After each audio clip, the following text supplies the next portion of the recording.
When making vacation plans, most travelers include a safety plan to protect themselves against things like, being stranded or maybe getting mugged. But very few travelers consider the possibility of carbon monoxide poisoning in their hotel or their Airbnb. But just in the past year, carbon monoxide leaks at 6 U.S. hotels killed 2 and injured at least 35.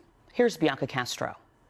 The past 20 years have seen more than 1,000 injuries from carbon monoxide leaks in U.S. hotels, with 32 people, including 7 children, dying. That's according to the nonprofit Jenkins Foundation, which tracks carbon monoxide incidents at hotels. While smoke alarms are normally required in every hotel room by law, there is no such law for carbon monoxide detectors, nor are they required by Airbnb, which has seen 10 carbon monoxide deaths in Chile and Mexico in the past 5 years.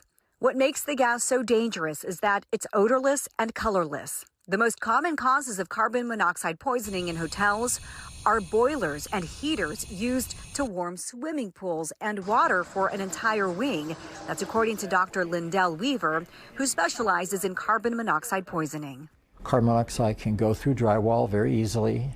It can move through crevices and little holes. So indeed, people often have been poisoned in sometimes quite a distance remote from the poisoning or the carbon monoxide source.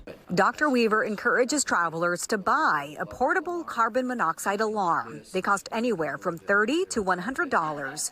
They're small and they don't take up much room in your luggage. Packing at least one will protect you and your loved ones from the dangers of this deadly gas. Bianca Castro, NBC5. Well, carbon monoxide poisoning can often mimic other illnesses, and oftentimes travelers will write off the symptoms as travel-induced stress or maybe food poisoning.